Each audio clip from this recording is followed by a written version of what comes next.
갑자기 배가 심하게 당기면서 통증이 몰려왔습니다. 그때까지도 별다른 징후가 없었기 때문에 오늘은 그냥 무사히 지나갈 줄 알았는데 예상보다 빠르게 진통이 찾아왔던 거예요. 당황한 저는 급히 핸드폰을 들고 남편에게 전화를 걸었습니다. 한 손으로 배를 부여잡고 숨을 고르며 신호가 가기를 기다렸지만 남편은 받지 않았습니다. 여보, 제발 좀 받아. 신호음만 이어지는 핸드폰을 멍하니 쳐다보는데 진통이 더 강하게 밀려오자 정신이 아찔했습니다. 어쩔 수 없이 메시지를 남기기로 했습니다. 떨리는 손으로 문자 메시지를 적으며 애써 침착하게 행동하려고 했습니다. 여보, 나 병원 갈게. 빨리 와. 메시지를 남긴 후 핸드폰을 쥔 채 잠시 숨을 고르던 저는 터질 듯한 배를 부여잡고 간신히 현관문을 열었습니다. 비틀거리며 집 밖으로 나서니 찬바람이 불어왔고 그 순간 정신이 조금 맑아지는 듯 했어요. 어서 병원에 가야 한다는 생각만 머릿속에 가득 찼습니다. 길가로 나서 택시를 잡으려고 손을 흔들었습니다. 다행히 한 택시가 금방 멈춰 섰고 저는 간신히 문을 열고 탑승했습니다. 아이고, 사모님 괜찮으세요? 네, 땡땡 여성병원 산부인과로 좀 빨리 가주세요. 기사님은 제 배를 보고 다급하게 고개를 끄덕였습니다. 기사님은 걱정스러운 듯 제 얼굴을 한 번 더 살피고는 바로 출발을 하셨어요. 차가 출발하자마자 저는 의자에 몸을 깊숙이 기댔습니다. 차창 밖으로 보이는 풍경은 흐릿하게 지나갔고 저는 점점 강해지는 통증에 이를 악물었습니다. 남편분은 어디 계시나요?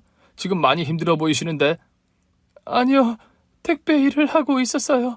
아직 못 왔어요. 기사님은 거울로 제 얼굴을 한 번 더 보더니 걱정스러운 목소리로 말을 이었습니다. 걱정 말아요. 금방 데려다 드릴 테니까 병원에 도착하면 바로 들어가시면 돼요. 저를 안심시키려는 기사님의 따뜻한 말 한마디가 너무 고맙더라고요. 저는 잠시 눈을 감고 숨을 고르며 통증을 참았습니다. 그렇게 먼 거리가 아니었는데 평소와 달리 멀게만, 길게만 느껴진 시간이 지나고 드디어 택시는 병원 앞에 도착했습니다. 사모님, 조심해서 내리세요. 제가 병원 안까지 같이 들어가 드릴게요. 감사 인사를 할 겨를도 없이 그의 부축을 받아 천천히 내렸습니다. 택시기사는 제 한쪽 팔을 잡고 병원 입구까지 데려다 주었고 저는 간신히 접수대까지 걸어갔습니다. 접수대에는 중년의 간호사 한 분이 계셨습니다. 저 진통이 와서요. 괜찮으세요, 보호자는요? 지금 못 왔어요. 혼자 왔어요. 간호사는 걱정스러운 얼굴로 저를 바라보며 바로 의사호출 버튼을 눌렀습니다. 사모님 걱정 마세요. 상황 어느 정도인지 확인하고 바로 준비해드릴게요. 저는 간호사의 부축을 받으며 진료실로 향했습니다. 보호자 없이 혼자 온 젊은 산모라는 사실 때문인지 주변의 시선이 신경 쓰였지만 그럴 겨를도 없이 또다시 진통이 밀려왔습니다. 잠시 후 분만실 준비가 시작되었고 저는 간호사의 도움을 받아 병상에 누웠어요. 그 순간에도 머릿속에는 남편 생각뿐이었습니다. 택배 일이 워낙 바쁘고 고되다 보니 지금쯤 일터에서 정신없이 움직이고 있을 남편이 떠올랐거든요. 그저 빨리 연락이 닿기를 바랐습니다. 입구가 얼마나 열렸는지 확인해 보겠습니다. 네, 바로 나올까요? 조금 걸릴 것 같은데요. 입원실에서 우선 대기하겠습니다. 시간이 흘러도 남편에게서는 여전히 연락이 오지 않았습니다. 그렇게 혼자 병실에 누워 준비를 하는 동안 병원 직원들은 나이 어린 산모가 보호자 없이 왔다는 사실에 더욱 신경을 쓰는 듯 보였어요. 사모님 걱정하지 마세요. 저희가 옆에 있으니까 괜찮아요. 네, 감사합니다. 남편이 곁에 있지 않아서 불안하고 두렵긴 했지만 간호사들의 따뜻한 말과 부축 덕분에 조금은 안도할 수 있었습니다. 몸은 계속 아팠지만 마음만큼은 차분함을 유지하려고 애를 썼어요. 집에서 진통을 느낄 땐 바로 그 자리에서 나올 것 같았는데 좀 더 기다려야 한다고 했거든요. 너무나 지치고 힘이 들어서 그냥 빨리 낫고 싶은 생각이 들었지만 그래도 조금 기다리면 남편이 올 수도 있다는 생각에 위안이 되더라고요. 그렇게 입원실로 옮겨져 힘겹게 버티고 있던 그때 1시간 정도가 지났을까? 더 이상 참을 수 없을 것만 같은 고통이 밀려왔습니다. 상태를 확인하러 온 간호사가 이제 분만실에 다시 들어가야 한다고 하더라고요. 분만실에 들어서면서 저는 마지막으로 핸드폰을 한 번 더 확인했지만 여전히 남편의 답장은 없었습니다. 머릿속에서는 그저 남편이 택배 일을 하면서 힘들어하던 모습만 떠올랐어요. 여보, 제발 빨리 와줘. 괜시리 서러운 마음에 소리 없이 눈물이 볼을 타고 흘러내렸어요. 인생을 오래 산 건 아니지만 인생의 중요한 순간들에서 저는 항상 혼자였거든요. 결국 아기를 낳은 이 순간에도 혼자구나. 혼자 버티고 혼자 일을 감당하는 게 처음도 아닌데 그날따라 유난히 서럽고 마음이 아려웠습니다. 그렇게 이동식 병원 침대에 누워 분만실로 향하던 그때 병원 비상구 문이 열리고 계단에서부터 정신없이 뛰어오는 남편이 보였습니다. 얼굴은 땀과 먼지로 범벅이었고 숨이 턱까지 차올라 있었지만 남편의 눈빛만은 간절하고 걱정이 가득해 보였어요. 남편은 한 손으로 제 손을 꼭 잡고 연신 미안하다고 말을 했습니다. 희주야. 여보. 내가 미안해. 내가 너무 늦었지. 애기 나온 거야?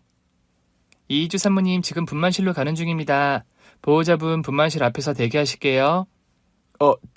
저는 못 들어가나요? 가족 분반을 신청 안 하신 걸로 아는데요. 네, 맞습니다. 그럼 분만실 앞에서 기다릴게요. 여보, 희주야, 힘내, 응? 조금만 힘내. 곧 있으면 우리 애기 만날 수 있어. 남편의 목소리가 귓가에 희미하게 울리듯이 멀어졌고 저는 홀로 분만실에 들어갔어요. 산모님, 심호흡하세요. 숨 천천히 들이쉬고 내쉬고. 그래요, 잘하고 계세요. 숨을 깊게 들이쉬고 내쉬기를 반복하면서도 저는 마음 한편이 불안했습니다. 옆에 남편이 있었으면 좋았을 것 같은데 혼자라는 생각에 두려움이 몰려왔지만 지금은 아이와 제가 무사히 이 순간을 넘기는 것이 가장 중요하다고 스스로 다짐했어요. 그 다음부터는 아무런 생각이 들지 않았던 것 같아요. 그저 간호사들과 의사의 지시에 따라 숨을 고르고 다시 힘을 주는 것을 반복했습니다. 그러다 통증이 극에 달했을 때 마침내 우렁찬 아기의 울음소리가 들렸어요. 제가 아기를 낳은 거였습니다. 그 순간 모든 고통이 잊혀지는 것만 같았고 가슴이 벅차올랐습니다. 사모님, 건강한 딸이에요. 아주 예쁘고 건강합니다.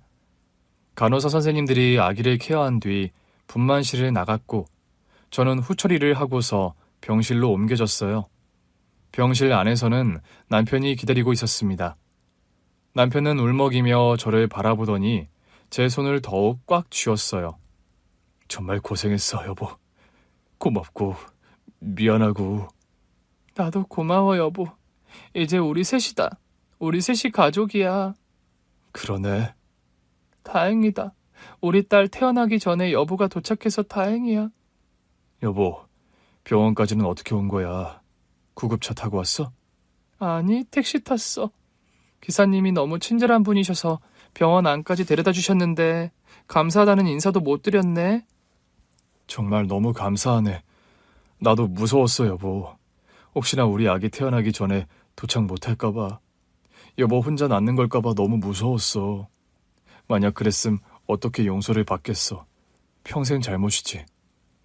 다른 것도 아니고 일하다가 그런 건데 뭐. 조금 뒤에 아기 볼 수 있대. 여보. 우리 애기 보고 싶다. 여보 몸은 괜찮은 거지? 괜찮아. 여보, 근데 마취 풀리면 아플 거래. 그 애기 나오고 처리하는 거 있잖아. 괜찮아. 이거 뭐 내가 대신 아파줄 수도 없고 우리 여보가 고생이네. 괜찮아. 다 겪는 일인 걸 뭐. 그리고 잠시 후 우리 부부는 아기를 만날 수 있었습니다. 아이를 품에 안았는데 처음 느껴보는 그 따뜻함과 작은 생명의 무게가 말로 표현할 수 없는 감동으로 다가왔어요. 다음 날부터 병원에서의 기본 회복을 마친 후 남편과 저는 같은 병원에서 운영하는 산후조리원으로 이동했습니다. 산후조리원은 생각보다 넓고 아늑했어요. 엘리베이터에서 내려 조리원 입구에 들어서자 은은한 조명이 반겨주었고 복도에는 다른 산모들이 아이를 품에 안고 다니는 모습이 보였습니다. 곳곳에 아늑한 소파가 있었고 은은한 허브 향이 퍼져 있어 마음이 편안해지더라고요. 여기가 산후조리원이구나. 생각보다 시설이 좋네. 여기서 2주 동안 푹 쉬면 몸도 많이 나을 거야. 그럴 수 있으면 좋겠어. 그런데 2주나 여기서 지낸다고? 우리 형편에 여기 너무 비싸지 않아? 사실 여보가 임신했을 때부터 생각했어. 여보 몸 회복이 가장 중요하니까. 그래서 아기 가졌다는 거 알았을 때부터 산후조리원 비용으로 그때부터 조금씩 따로 모아놨어. 저는 그 말을 듣고 깜짝 놀랐습니다. 조리원에 갈 거라는 건 알았지만 2주나 지내는 건 생각도 못했거든요. 남편은 매일 새벽같이 나가서 밤 늦게까지 일하면서 정말 힘들었는데 제 회복을 위해 따로 돈을 모아둔 거였어요. 눈시울이 뜨거워지며 고마움이 밀려왔습니다. 몰랐어, 여보. 2주나 예약했는지 몰랐어. 너무 고마워. 여보 많이 힘들었지? 우리 애기도 낳고 고생했는데 내가 이 정도는 해야지. 그러니까 여기서 마음 편히 쉬고 푹 회복하자. 응? 보니까 여기서 아기 돌보는 것도 가르쳐주고 마사지도 해주고 그런다더라. 밥도 잘 나온대. 여보, 병원에 급하게 오느라 아무것도 못 가져왔지? 내가 집에 가서 이것저것 정리하고 챙겨올게. 응, 알겠어. 고마워, 여보. 남편은 그렇게 말한 뒤 제 손을 잠시 잡았다가 놓고 조리원 문을 나섰습니다. 남편이 떠나자 저는 잠시 복도에 서서 조리원의 분위기를 다시 한번 살폈습니다. 편안한 조명과 잘 정돈된 내부, 조용히 흘러나오는 음악이 마음을 차분하게 만들었어요. 천천히 둘러보니 어떤 방에서 산모들이 다 같이 아기 돌보는 걸 배우고 있더라고요. 조리원에 배정된 방에 들어서자 더욱 안도감이 들었습니다. 작은 방이었지만 안락한 침대, 그리고 아기를 돌볼 수 있는 공간까지 잘 마련되어 있었거든요. 편안한 의자와 작은 테이블, 그리고 옷장과 수납장이 깔끔하게 정리되어 있었고 창밖으로는 햇빛이 따스하게 들어왔습니다. 사모님, 방에서 필요한 거나 불편한 게 있으면 언제든 말씀해 주세요. 식사는 매일 정해진 시간에 가져다 드리고요. 하루에 한 번 전문 마사지도 받으실 수 있어요. 네, 감사합니다. 간호사가 나가고 방 안에 혼자 남은 저는 침대에 앉아 잠시 숨을 고르며 방을 둘러봤습니다. 이렇게 안락한 공간에서 며칠 동안 쉴 수 있다니. 잘은 모르지만 다들 산후조리원에 있을 때가 천국이라고 말하던데 이래서 그런 거구나. 사실 임신을 한 뒤에도 우리 형편을 알기 때문에 조리원 이야기는 꺼내지도 않았는데 이런 걸 다 미리 생각해준 남편의 배려가 더욱 고맙게 느껴졌습니다. 침대 옆 작은 아기 침대에 우리 딸이 잠들어 있었는데 저는 살며시 다가가 아기의 얼굴을 바라보았습니다. 작은 숨소리와 고운 얼굴, 그리고 오밀조밀한 손가락이 너무나 사랑스럽더라고요. 우리 딸, 앞으로 건강하게 잘 자라자. 엄마 아빠가 최선을 다할게. 저는 아기의 작은 손을 잡으며 조용히 미소를 지었어요. 산후조리원에서 지내는 동안 몸과 마음이 모두 회복되기를 바라는 마음으로 침대에 누워 잠시 눈을 감았습니다. 몸은 고단했지만 마음만은 따뜻함과 안도감으로 가득 차올랐습니다. 산후조리원에 들어온 지 며칠이 지나면서 점차 몸 상태가 나아졌어요. 조리원에서는 산모들을 위한 다양한 프로그램이 진행되고 있었고 빠짐없이 열심히 참여를 했거든요. 그날은 아기 돌보기 프로그램과 마사지 일정이 잡혀 있었습니다. 하루 종일 아기와 함께 지내다 보니 몸이 쑤시는 것 같아서 마사지를 받는 시간이 기다려졌어요. 프로그램이 시작되기 전 저는 아기를 조심스럽게 침대에 눕혔습니다. 작은 얼굴을 바라보니 마음이 따뜻해졌고 아기의 작은 숨소리와 함께 방 안에는 고요함이 감돌았습니다. 엄마 잠깐 나갔다 올게. 잘 자고 있어? 아기의 이마에 살짝 입을 맞추고 방을 나선 저는 복도를 따라 마사지실로 향했습니다. 마사지를 받는 동안은 직원들이 아기를 돌봐주었기에 걱정할 게 없었어요. 정말 조리원에 있을 수만 있다면 한 달만 더 지냈으면 하는 마음이 들더라고요. 하지만 그건 말도 안 되는 욕심이었죠. 그치만 그때부터 조리원 퇴소하는 날을 생각하면 울적해지는 건 어쩔 수가 없었어요. 이런저런 생각을 하다 마사지실에 도착했는데 담당 선생님이 반갑게 맞이해 주었습니다. 김희지 사모님 오셨네요. 오늘은 허리랑 어깨 위주로 풀어드릴게요. 네, 감사합니다. 어깨랑 허리가 많이 뻐근해서요. 침대에 엎드려 편안하게 누웠어요. 마사지를 받으며 몸의 긴장이 풀리는 것을 느꼈습니다. 따뜻한 손길과 함께 쌓였던 피로가 조금씩 사라지는 것 같았는데 정말 너무 좋더라고요. 사모님, 이제 한결 나으실 거예요. 출산 후엔 이렇게 몸을 풀어주는 게 정말 중요하거든요. 정말 시원하네요. 감사합니다. 마사지를 마치고 나니 몸이 한결 가벼워졌어요. 그런데 마사지실을 나오니 갑자기 목이 마르더라고요. 복도를 따라 걷다 보니 정수기가 있는 코너에 다다랐고 물을 한 잔 따라 마셨습니다. 그런데 물을 마시고 있던 그때 근처에서 들려오는 직원들의 이야기가 귀에 들어왔습니다. 그런데 진짜 신기하지 않아? 김희주 사모님이랑 5층 VIP룸에 있는 이진주 사모님이 너무 똑같이 생겼더라니까. 그러게, 이름도 다르고 서로 모르는 사이 같던데 완전 남남인데 그렇게 닮을 수가 있나? 근데 VIP룸 프로그램이 달라가지고 둘이 마주칠 일은 없겠다, 그치? 그것도 그렇고 이진주 사모님이 아마 내일 모레 퇴소할걸? 그러네. 김희주 사모님은 일주일 정도 남은 것 같고. 도플갱어 막 그런 거 아니야? 야야, 그러면 마주치면 안 되는 거네. 왜? 도플갱어가 진짜 있대. 전 세계 어디에서든 나랑 똑같이 생긴 사람이 있다는 거야. 근데 도플갱어끼리 서로 마주치게 되면 둘 중 한 사람은 반드시. 맞아. 나도 들어본 것 같아. 둘이 공존할 수가 없는 거라면서. 그러니깐 신기하지. 근데 진짜 둘이 거의 도플갱어급이야.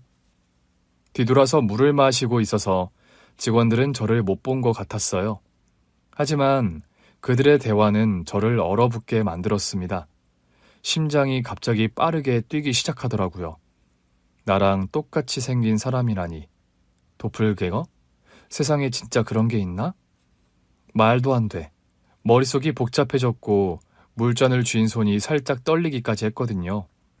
그런데 정말 그 정도로 똑같이 닮았다고 하니까 무슨 일인지 확인하고 싶은 마음이 들더라고요. VIP룸에 있는 이진주 산모라. 나랑 정말 닮았을까? 생각에 생각이 꼬리를 물었습니다. 잠시 복도에 멍하니 서 있던 저는 방으로 돌아왔어요. 방 안에 들어와 침대에 앉았지만 심장은 계속 쿵쾅거렸고 마음이 좀처럼 진정이 되지 않았습니다. 확인해야 하는 걸까? 괜히 이상하게 생각하면 어떡하지? 여러 가지 생각이 머릿속을 맴돌았지만 결국 마음을 먹었어요. 그래, 가보자. 뭐 아무것도 아니고 별일 아닐 수도 있잖아. 시간을 확인해 보니 오후 휴식 시간이었거든요. 저녁 식사가 나오기 전까지 시간이 조금 있는 것 같아서 지금이다 라고 생각을 했어요. 조심스럽게 복도를 걸어 엘리베이터로 향했습니다. 5층에 도착해서 내리자 VIP룸들이 있는 전용 복도가 눈에 들어왔어요. 제가 머물고 있는 층보다 훨씬 고급스러운 분위기였고 복도는 더 넓고 조용했습니다. 살금살금 들어가 VIP룸을 하나하나 살피며 걷던 중 문 앞에 붙은 이름표에서 이진주라는 이름이 적힌 방을 발견했습니다.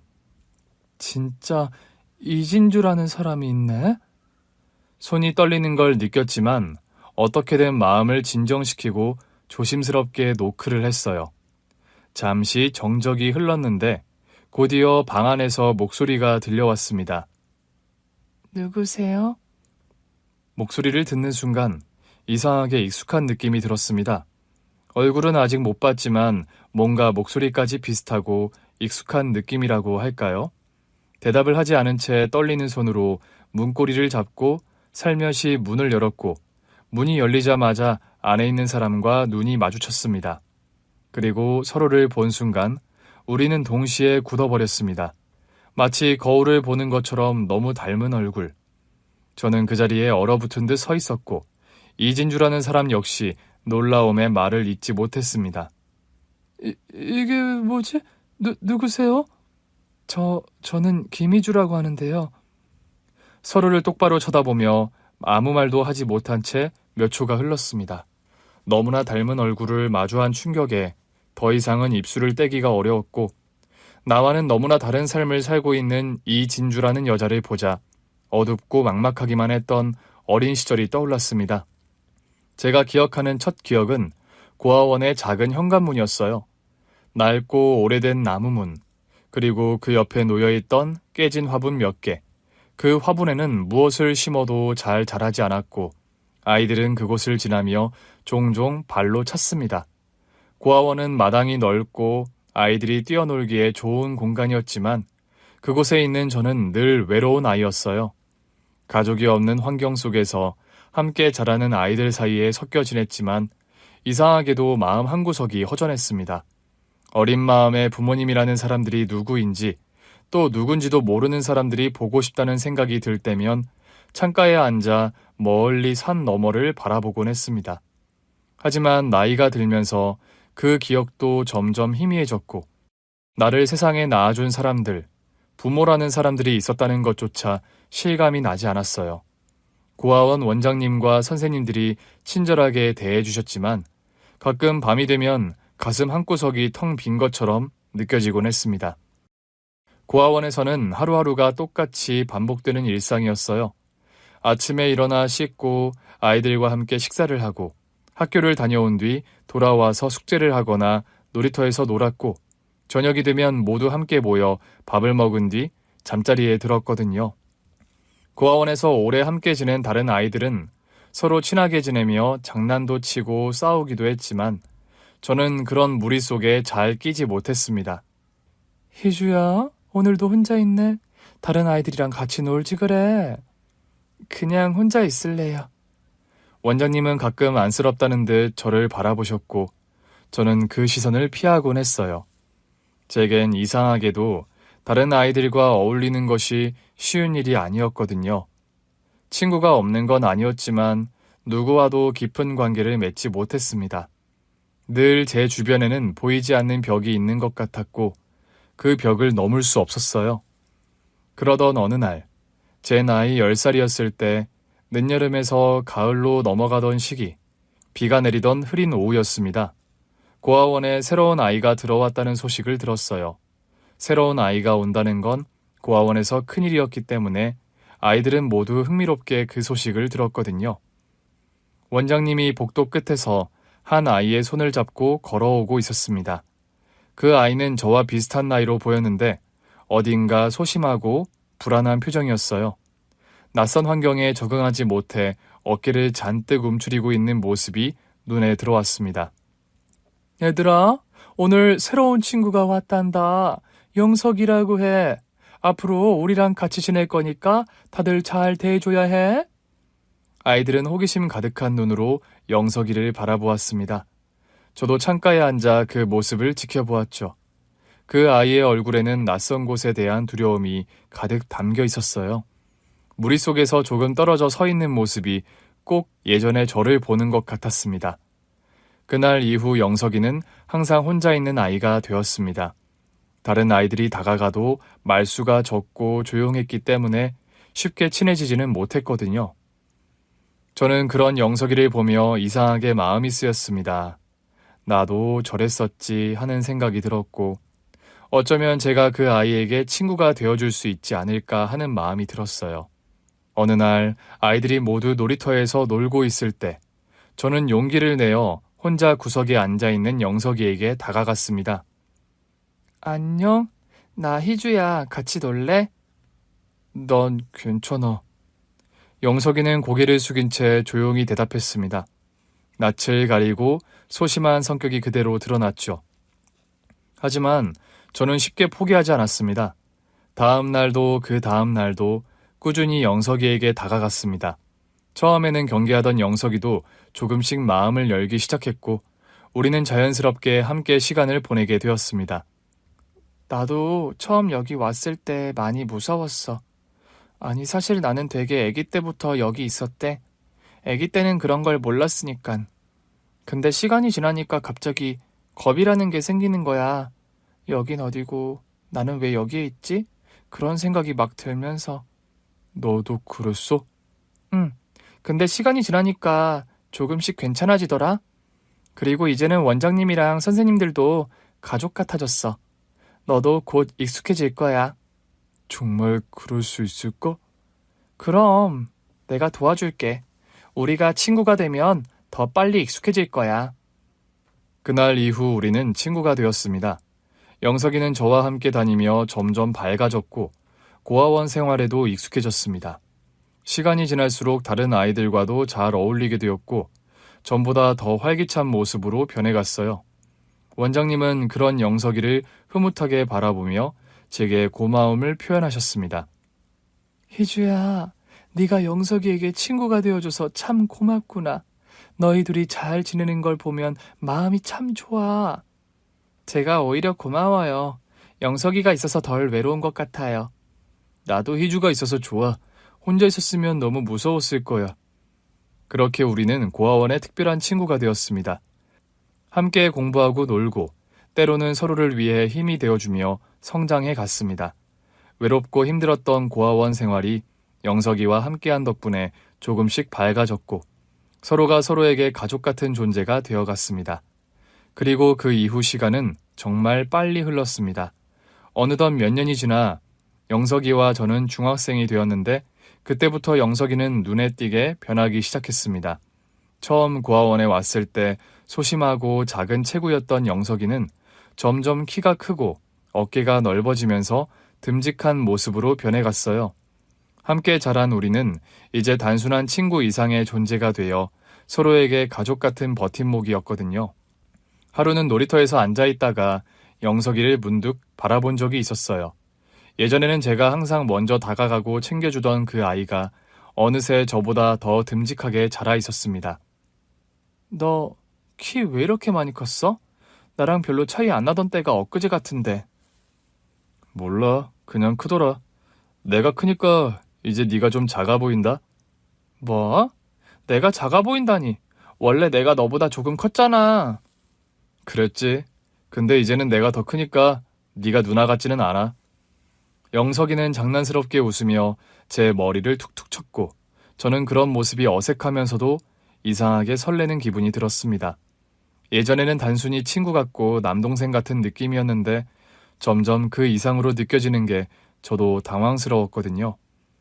고등학생이 되면서 우리는 서로에게 더욱 의지하게 되었습니다. 공부며 생활이며 모든 것이 바쁜 나날이었지만 서로가 곁에 있어 항상 힘이 되었어요. 가끔 힘든 일이 있을 때면 영석이는 조용히 제 옆에 앉아 위로해주곤 했습니다. 희주야, 괜찮아. 네가 힘들 땐 내가 옆에 있으니까 걱정하지 마. 영석아, 네가 있어서 정말 다행이야. 그렇게 말하면서도 제 마음속에는 알 수 없는 감정이 조금씩 싹트기 시작했습니다.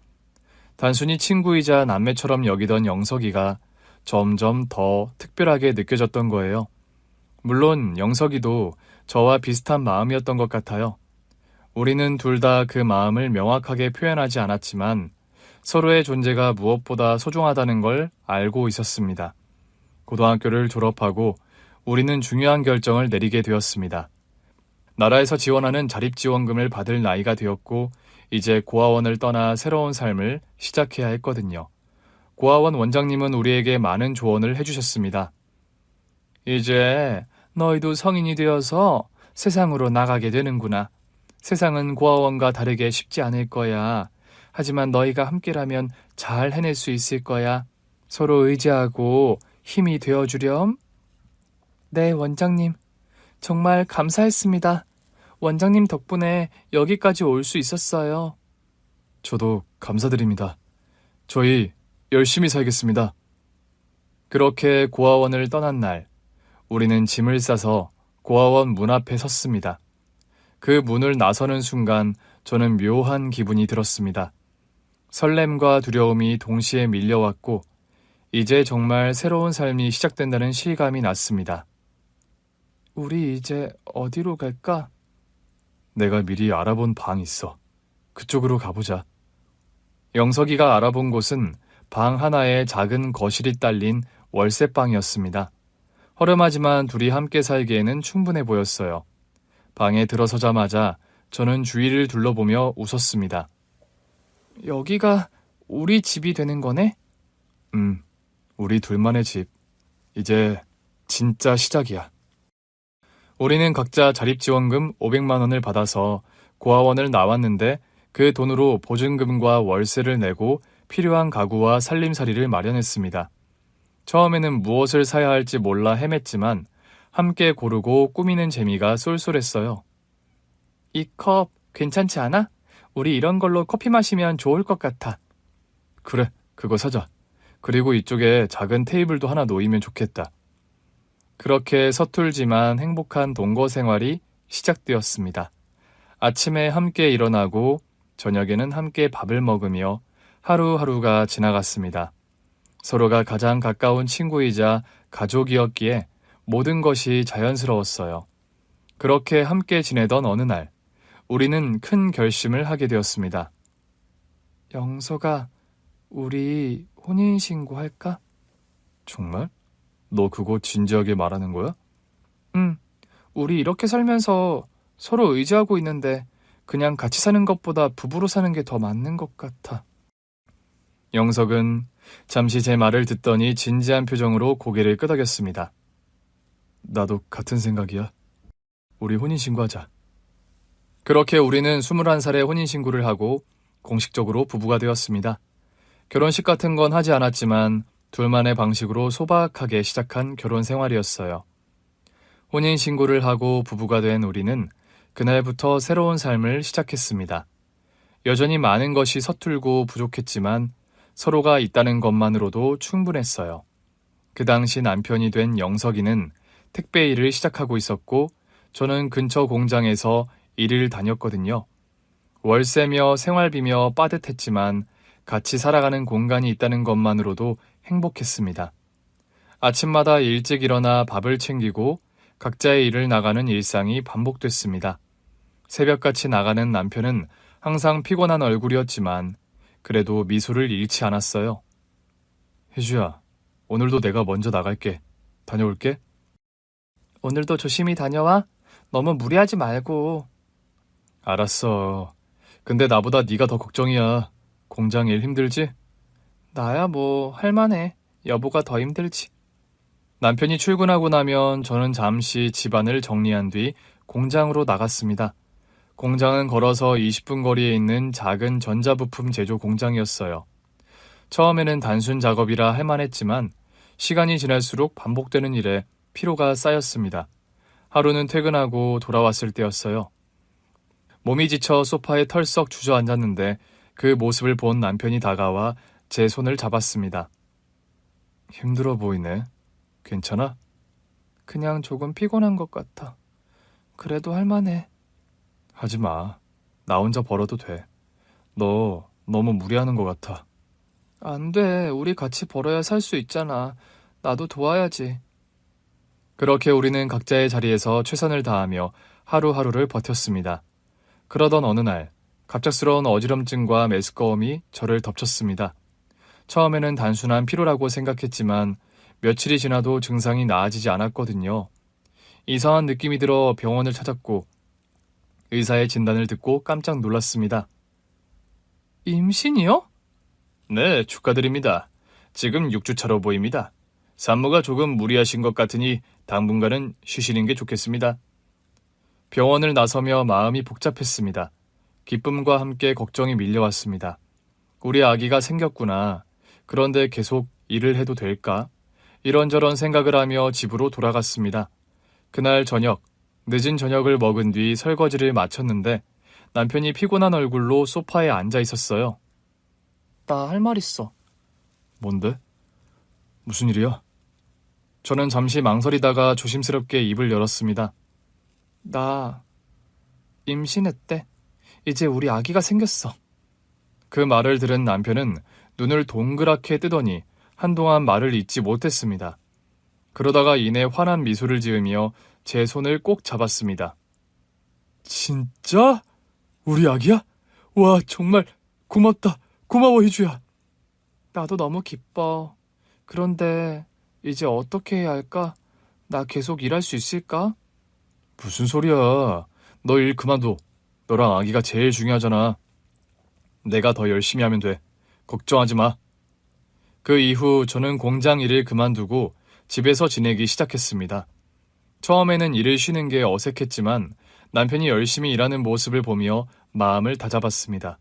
새벽같이 나가 밤늦게 들어오는 남편을 보면 안쓰럽기도 했지만 서로를 위하며 살 수 있다는 것만으로도 힘이 났거든요. 남편은 매일 피곤한 몸을 이끌고도 집에 돌아오면 밝은 얼굴로 저를 맞이했습니다. 희주야, 오늘 뭐 했어? 몸은 괜찮고? 그냥 집 정리하고 조금 쉬었어. 당신은 힘들지 않았어?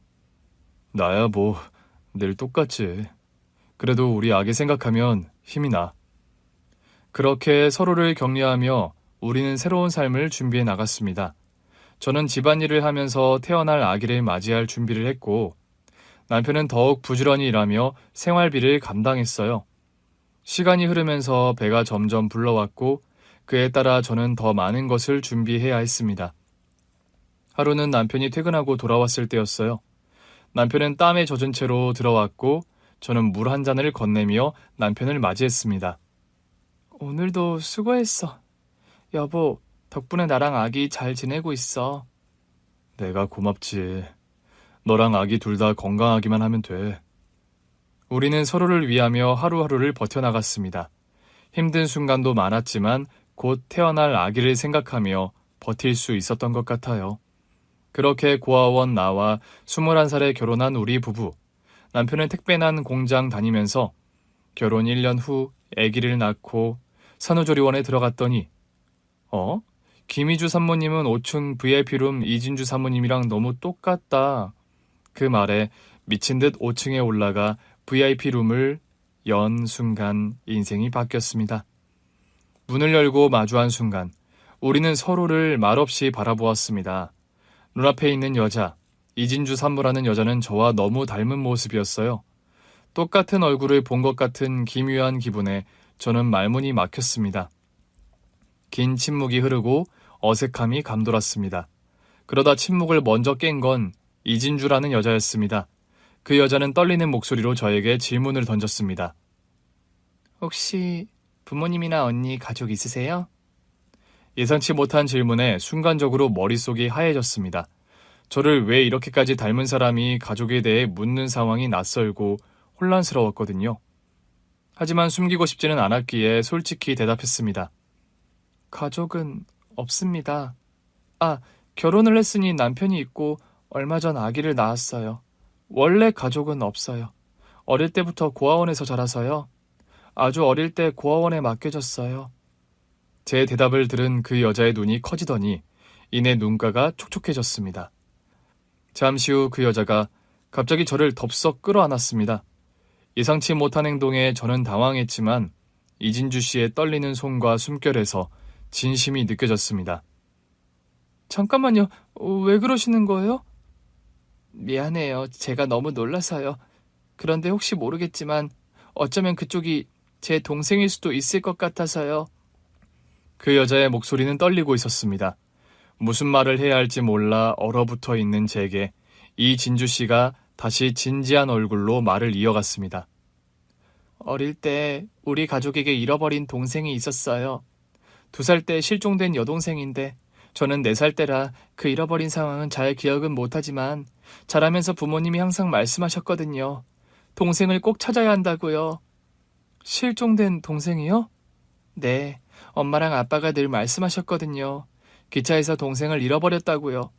엄마가 친정에 가시려고 저랑 동생을 데리고 기차에 타셨는데 어느 순간 동생이 사라졌대요. 누군가 데려갔던 거죠. 이진주 씨는 잠시 말을 멈추고 깊은 한숨을 내쉬었습니다. 그 숨결에는 복잡한 감정이 담겨 있는 것 같았어요. 그러다 떨리는 손으로 눈가를 닦으며 다시 말을 이었습니다. 그날 이후로 부모님은 평생을 동생을 찾으면서 사셨어요. 전단지도 뿌리고 신고도 하고 수년간 수색을 했지만 결국 못 찾았대요.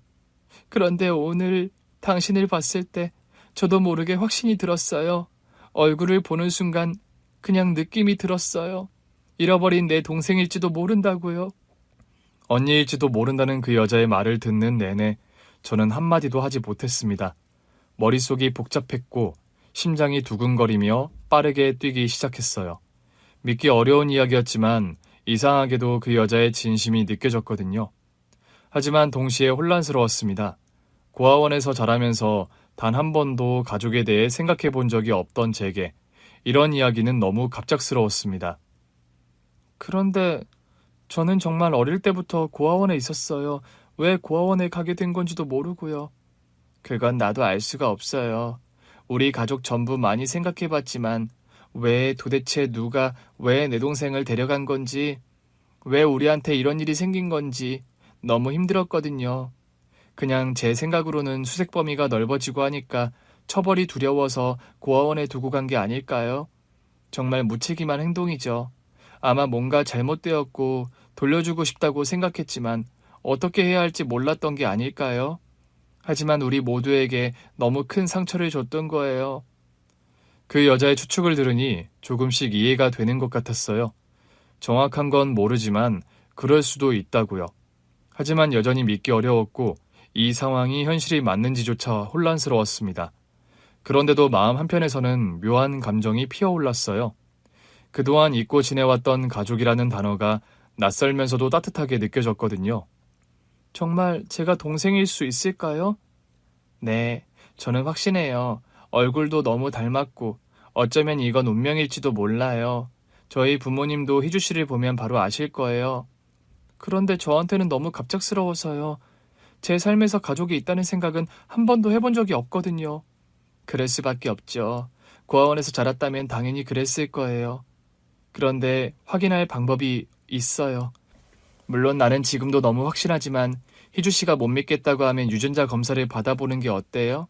저랑 같이 부모님을 만나보실 수 있을까요? 이진주라는 여자, 언니일지도 모르는 그 여자의 진심 어린 눈빛을 보면서 저는 더 이상 망설일 수 없었습니다. 모든 것이 갑작스럽고 혼란스러웠지만 만약 이게 진짜라면 가족이 있는 거였으니까요. 그냥 평생 버림받았다고만 생각했는데 그게 아닐 수도 있다는 것, 마음속 깊은 곳에서 알 수 없는 감정이 올라왔습니다. 네, 저도 확인해보고 싶어요. 정말 제가 동생인지, 부모님이 정말 제 가족인지 알고 싶어요. 그 말을 들은 그 여자는 눈가에 눈물이 맺힌 채로 고개를 끄덕이며 제 손을 꽉 잡았습니다. 고마워요. 부모님도 분명 희주 씨를 보면 기뻐하실 거예요. 우리 꼭 확인해요. 그렇게 우리는 유전자 검사를 진행하기로 했습니다. 마음속에는 두려움과 설렘이 뒤섞여 있었고 앞으로 무슨 일이 생길지 알 수 없었지만 이제는 이 상황을 받아들이기로 했거든요. 유전자 검사를 했고 시간이 지나 검사 결과가 나왔습니다. 우리는 그날 만나서 같이 확인을 하기로 했거든요. 결과지를 손에 든 언니는 잔뜩 긴장한 얼굴로 저를 바라보았습니다. 저 역시 심장이 쿵쾅거려 말을 꺼낼 수가 없었습니다. 손바닥이 땀으로 축축해졌고 목이 바짝 말랐습니다. 희주 씨, 결과가 나왔어요. 네. 언니는 떨리는 손으로 결과지를 펼쳐보았고 그 순간 언니의 눈이 커지며 눈물이 맺혔습니다. 저도 숨을 멈추고 언니를 바라보았어요. 맞아요, 맞아. 희주가 내 동생이에요. 내 잃어버린 동생이라고요. 그 말을 듣는 순간 저는 몸이 굳은 것처럼 얼어붙었습니다. 믿기지 않았어요. 고아원에서 자란 제가 누군가의 동생이라니, 잃어버린 가족이 있다니, 가슴속 깊은 곳에서 묘한 감정이 피어올랐습니다. 벅찬 감정과 함께 혼란스러움도 뒤따랐습니다. 정말 제가 동생이에요? 그런 부모님이 제 부모님이 맞으신 거예요? 부모님도 희주 씨를 보면 바로 아실 거예요. 평생을 동생을 그리워하며 사셨거든요. 희주 씨, 아니, 이제 동생이라고 불러도 되죠? 저는 언니의 떨리는 목소리에 고개를 천천히 끄덕였습니다. 아직도 모든 것이 실감나지 않았지만 언니가 하는 말에서 진심이 느껴졌습니다.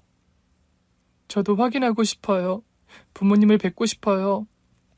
그렇게 저는 언니와 함께 부모님이 계신 집으로 향했습니다. 차를 타고 가는 내내 창밖을 바라보며 마음을 진정시키려 했지만 쉽지 않았습니다. 머릿속에는 온갖 생각이 스쳐 지나갔어요. 부모님이 정말 나를 잃어버린 뒤로 평생을 괴로워하셨을까? 왜 나는 고아원에서 자라야 했을까? 만약 일부러 나를 버린 게 아니었다면 나도 이제 가족이 생기는 건가? 하지만 확실한 건 너무나 놀랍고도 감사한 사실은 이제라도 언니를 만났다는 거였습니다. 많이 긴장되지? 부모님도 많이 놀라실 거야. 그래도 기뻐하실 거야. 그토록 그리워하던 딸을 다시 만나게 된 거니까. 네. 그런데 솔직히 조금 무섭기도 해요. 제가 정말 잘할 수 있을까요? 그런 걱정은 하지 마. 부모님은 그냥 희주 네가 살아있다는 것만으로도 감사해 하실 거야. 그렇게 언니와 대화를 나누다 보니 어느새 부모님의 집 앞에 도착했어요. 고급스러운 주택 앞에 멈춘 차를 보고 저는 잠시 멈칫했습니다. 차에서 내리는 순간 낯선 환경이 주는 압박감에 심장이 더 빨리 뛰기 시작했거든요. 바로 그때 언니가 제 손을 꼭 잡아주었습니다. 괜찮아. 나랑 같이 가자. 언니의 손을 잡고 천천히 문 앞까지 걸어갔습니다. 벨을 누르자 잠시 후 문이 열리고 중년의 부부가 나왔습니다. 어머니로 보이는 분은 한눈에 봐도 저와 언니를 닮아 있었어요. 어머니는 언니와 함께 있는 저를 보고 순간 놀란 표정을 지었습니다. 진주야, 이분은 누구니? 너랑 무척 닮았고. 엄마, 아빠 찾았어요. 내 동생 엄마, 아빠, 딸 찾았다고요.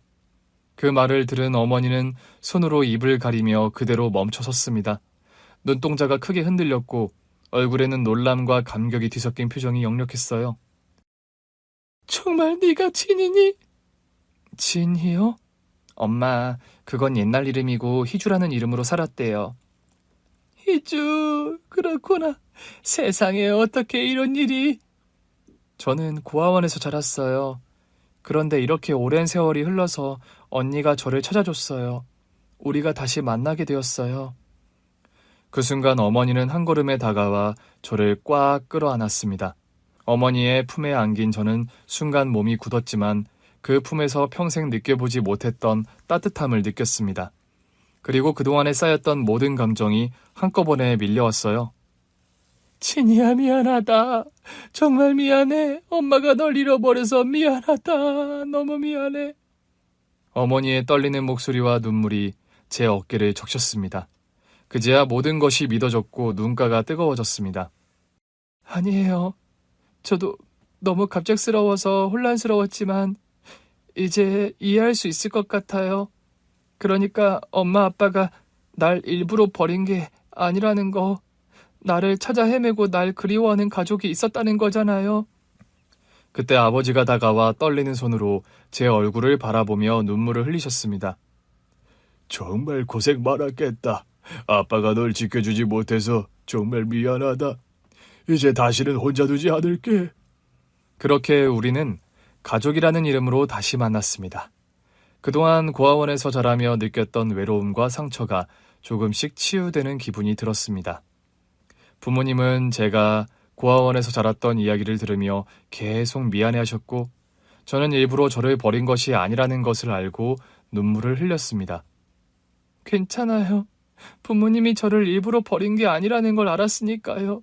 그동안 많이 힘드셨죠? 너도 얼마나 힘들었겠니? 희주야, 이제 우리 같이 지내자. 응? 네가 어디서 어떻게 지냈는지 하나하나 알고 싶어. 그날 우리는 많은 이야기를 나눴습니다. 부모님은 제가 자라온 이야기를 들으며 눈물을 흘리셨고 언니는 옆에서 제 손을 꼭 잡고 있었어요. 낯설고 어색했던 시작이었지만 시간이 지날수록 마음이 따뜻해졌습니다. 유전자 검사 결과로 가족임이 확인된 후 저는 남편과 딸을 부모님께 소개하기로 했습니다. 부모님은 긴장한 남편을 따뜻하게 맞아주셨고 어머니는 남편의 손을 꼭 잡으며 환하게 웃으셨습니다. 고생 많았어요. 이야기 많이 들었어요. 우리 희주를 잘 지켜줘서 정말 고마워요. 아닙니다. 저야말로 희주 덕분에 힘을 얻고 살았어요. 앞으로는 우리가 힘이 될 테니 너무 걱정하지 말고 우리랑 같이 잘 지내자고. 부모님의 진심 어린 환대에 남편도 긴장이 풀린 듯 미소를 지었어요. 그날 이후 부모님은 저와 남편을 적극적으로 도와주셨고 덕분에 우리는 언니네 아파트 바로 옆 동으로 이사하게 되었습니다. 같은 단지에 살면서 자주 왕래할 수 있어서 너무 좋더라고요. 이렇게 가까이 사니까 좋다. 그러게, 애들끼리도 자주 볼 수 있어서 더 좋고. 그리고 부모님의 지원 덕에 저는 언니와 함께 의류 사업을 시작할 수 있었습니다. 언니는 원래 작은 온라인 쇼핑몰을 하고 있었는데 조금 더 확장을 하게 되었어요. 언니는 이미 경험이 많아 운영에 큰 도움이 되었고 저는 맡은 일을 성실히 해나가면서 자신감을 얻었습니다. 그렇게 시작한 사업은 차츰 자리를 잡아갔고 우리는 점점 더 바빠졌어요. 희주야, 요즘 정말 잘하고 있어. 이제 우리 브랜드도 사람들한테 많이 알려졌어. 다 언니 덕분이지. 나도 열심히 할 테니까 우리 더 잘해보자. 언니와 저는 같은 해에 아이를 낳았고 조카와 우리 딸은 이제 5살이 되었습니다. 현재 제 딸과 조카는 같은 어린이집에 다니며 무척 가깝게 지내고 있습니다. 둘이 손을 꼭 잡고 다니는 모습이 얼마나 사랑스러운지요. 우리 딸들이 이렇게 친하니까 너무 좋다. 나도 어릴 때 언니랑 이렇게 지냈으면 얼마나 좋았을까 싶어. 늦었지만 지금부터라도 잘 지내면 되지. 이제 우리한테 부족한 게 없어. 왜냐하면 이제 함께하고 있잖아. 가족이니까. 저는 언니의 말에 고개를 끄덕이며 미소 지었습니다. 가족과 함께하는 삶은 저를 외롭지 않게 했고 또 진정한 행복과 사랑이 무엇인지 깨닫게 해주었습니다. 혼자가 아닌 가족으로서 살아가는 하루하루가 무척 소중하다는 것을 매 순간 새기며 살아가고 있습니다. 오늘 준비한 사연은 여기까지입니다. 재미있게 들으셨다면 구독과 좋아요, 알림 설정까지 눌러주세요. 그럼 저는 다음 사연으로 찾아뵐게요. 오늘도 건강하고 행복하세요.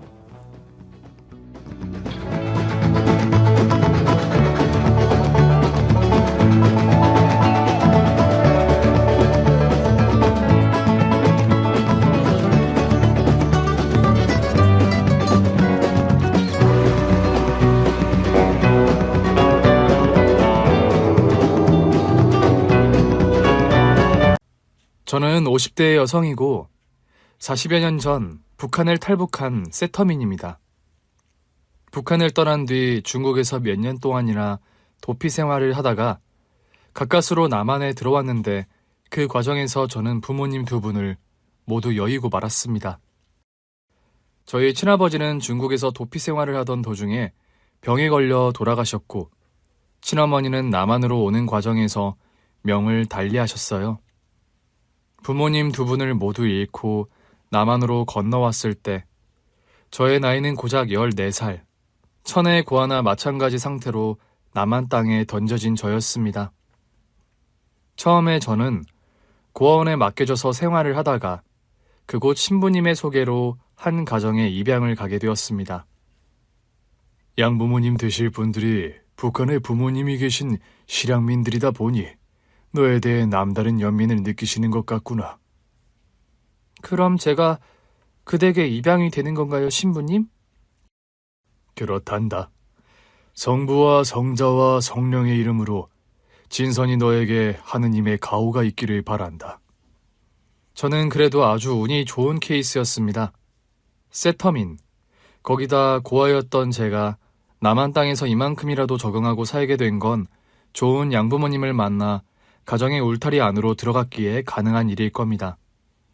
그렇게 목숨 걸고 남한 땅으로 넘어온 지 벌써 40년 넘는 세월이 흘렀어요. 저도 나이를 먹어 이제 어느덧 제 며느리가 출산을 해서 조리원에 가 있는 날이 왔네요. 결혼을 하고 아이를 낳았을 때도 아직 제가 확실하게 대한민국 사람이라는 생각을 못했는데 며느리를 보고 또 손녀딸까지 보게 되니까 아, 나 이제 대한민국 사람이구나. 박진선 이제 남한 사람이 되었구나 싶은 생각이 처음으로 들더라고요. 저희 며느리는 제가 대학 시절 고아원 봉사를 하다가 만난 인연이 있습니다. 그런 예사롭지 않은 깊은 인연으로 제 며느리가 된 아이라서 저는 며느리에 대한 애정이 각별한 편인데 며느리가 출산해 조리원에 가게 되어 며느리 방을 청소하다가 침대 밑에서 아주 이상한 물건을 발견했어요. 며느리가 쓰던 침대 밑에 뭐가 있었길래 그런 말을 하느냐고요? 네, 며느리 침대 밑에서 나온 정체불명의 물건은 바로 아주 낡은 상자 하나였습니다. 여기 이상한 상자가 있네. 저는 뭔가에 이끌린 듯 낡은 상자를 끄집어냈고 상자를 열어보았더랍니다. 그리고 그 안에 들어있는 베네 쪼그리를 본 순간 이성의 끈을 놓았습니다. 아니 대체 어떻게 이 베네 쪼그리가 해미의 침대 밑에... 제가 울음을 터뜨리자 그 소리를 듣고 남편이 방 안으로 들어오더군요. 여보? 아니 무슨 일인데 그렇게 서럽게 울고 있어? 여보, 해미 침대 밑에 이게 있었어요. 그게 뭔데 그래? 아니 그건 당신이 동건이 낳고 입혔던 베네 쪼그리 아니야? 그러니까요.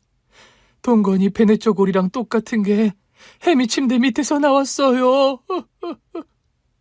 그 베네 쪼그리 만들어준 사람 당신이 평생 찾아 헤매던 사람 아니었어? 내가 평생을 그렇게 찾아 헤맸던 선아 언니의 베네 쪼그리를 해미가 갖고 있었던 거예요. 여보, 그럼 혹시 당신이 찾던 그 선아 언니라는 분 말이야, 그분이 해미의 친어머니인 건 아닐까? 남편이 그런 말을 하기 전에 저는 이미 본능적으로 직감하고 있었습니다. 해미, 나의 며느리 해미가 그토록 보고 싶었던 선아 언니의 딸이구나. 저는 당장 안방으로 가서 장롱을 뒤졌어요. 장롱 깊숙한 곳에서 제 아들 동건이가 신생아 시절 입었던 베네 쪼그리가 나왔고 그 베네 쪼그리는 제가 며느리의 침대 및 낡은 상자 안에서 발견한 베네 쪼그리와 똑같았습니다. 하나의 작은 디테일이라면 베네 쪼그리 소매뿌리에 하나는 푸른색 색실로 수가 놓여 있었고 다른 하나에는 핑크색 색실로 수가 놓여 있는 것이었죠. 진선아, 이거 너랑 내가 아기 낳으면 입힐 베네 쪼그리다? 언니, 우리 시집 가려면 멀었는데 벌써 이런 걸 만들었어? 따지고 보면 그리 먼 것도 아니야. 5년? 길어도 10년이면 너랑 나도 사랑하는 사람 만나서 가정 이룰 텐데. 나나 언니가 애엄마가 된다는 게 상상이 안 돼서 그러지. 진선아, 너도 나도 멋진 남자한테 시집가서 행복한 가정 일구자. 그리고 너는 딸, 나는 아들을 낳아서 나중에 걔네 둘을 결혼시키는 거야. 언니, 나도 그렇게 되기만 하면 좋겠다. 근데 내 딸이랑 언니 아들이 서로 좋아할까? 좋아할 거야. 옛말에 그런 말이 있는데 너 모르지? 무슨 말인데 그래? 아이들이 태어나기 전에 똑같은 베네 쪼그리를 만들었다 입히면 그 아이들은 각별한 인연으로 맺어진다더라. 정말 그런 말이 있어? 그래. 내가 일부러 그래서 베네 쪼그리 2개를 똑같이 만들었잖니. 아들용, 딸용, 구분되게 이렇게 소매뿌리에만 색실로 수를 놓았고. 언니, 솜씨가 좋은 줄은 알았지만 너무 앙증맞고 이쁘다. 맞기만 하면 내가 입고 싶을 정도야. 네 것도 이쁜 걸로 하나 만들어줄게. 언니, 근데 진짜 내 딸이랑 언니 아들이 결혼하면 너무 재밌겠다. 우리 애들 신혼집 옆에 나란히 집 얻어서 같이 살까? 그럼 손주 손녀 태어나도 너랑 내가 또 키우면 되잖아. 나야 언니랑 평생 얼굴 보고 살면 제일로 좋지. 그런 약속을 하면서 제가 선아 언니에게 받았던 베네 쪼그리. 언니와 저의 바람대로 저는 딸 대신 아들을 낳았지만 분홍색 색실로 수가 놓여진 그 베네 쪼그리를 저희 아들에게 입혔더랍니다. 에미야, 남자인데 베네쪼구리 소매뿌리 색깔이 이게 뭐니? 이거 저희 친언니나 다름없던 분이 만들어준 거라서요. 솜씨가 예사 솜씨가 아니구나. 애기 베네쪼구리 하나를 뭐 이리 곱게 만들었다니? 그 언니가 원래 바느질 퀼트를 좋아하던 사람이라서요. 취미로 만들었다기엔 베네쪼구리가 모양이 독특하고 너무 이쁘구나. 여자가 손재주가 너무 좋으면 팔자가 사납다는데. 시어머니의 선견 지명이었을까요? 제가 친언니처럼 따르던 선아 언니의 운명은 평탄하지 못했습니다. 저는 주마등처럼 떠오르는 과거의 기억들에 휩쓸릴 때가 아니란 생각이 불현듯 들었습니다. 뭔가에 홀린 사람처럼 저희 아들이 신생아일 때 입었던 베네쪼구리와 며느리의 침대 및 낡은 상자에서 나온 베네쪼구리를 챙겨들고 당장 며느리가 있는 산후조리원으로 달려갔어요. 어머님, 이 시간에 어쩐 일이세요? 혜미야, 너에게 물어볼 말이 있어서. 급하게 달려오느라 숨까지 몰아쉬는 저를 보고 며느리가 아연실색한 표정을 짓더랍니다. 무슨 일이길래 그렇게 숨이 턱이 차게 달려오셨어요, 어머니? 혜미야, 네 방을 정리하다가 발견했는데 이 상자 말이야. 저는 그 베네쪼구리가 들어있는 상자를 며느리에게 들이밀었습니다. 안 그래도 그 상자를 동건 씨에게 부탁해서 가져다 달라고 하려고 했는데 어머님께서 가지고 오셨네요? 이걸 가져다 달라고 하려고 했다고? 네, 어머니. 그 베네쪼구리가요, 다름 아니라 유일하게 저희 친어머니가 만들어주신 제 옷이거든요. 그런 말을 하면서 닭똥 같은 눈물을 뚝뚝 흘리는 며느리였습니다.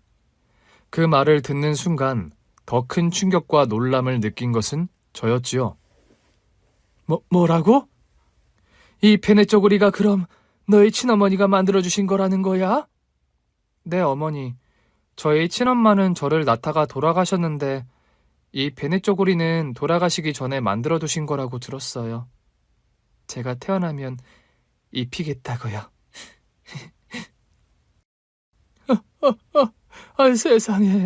세상에 혜민이가 선아 언니의 딸이었다는 거야? 어떻게 이런 일이 다 있을 수가 있다니? 어머님께서 어떻게 저희 엄마 성함을 아세요? 등잔 밑이 어둡다더니 어떻게 선아 언니 딸을 여태 몰라보고 살았을까? 저는 당장 가방 안에서 제 아들아이의 베네쪼구리를 꺼내며 며느리에게 보여주었더랍니다. 본인의 베네쪼구리에 똑같은 아들 녀석의 베네쪼구리를 보고 기함할 정도로 깜짝 놀라는 며느리였어요.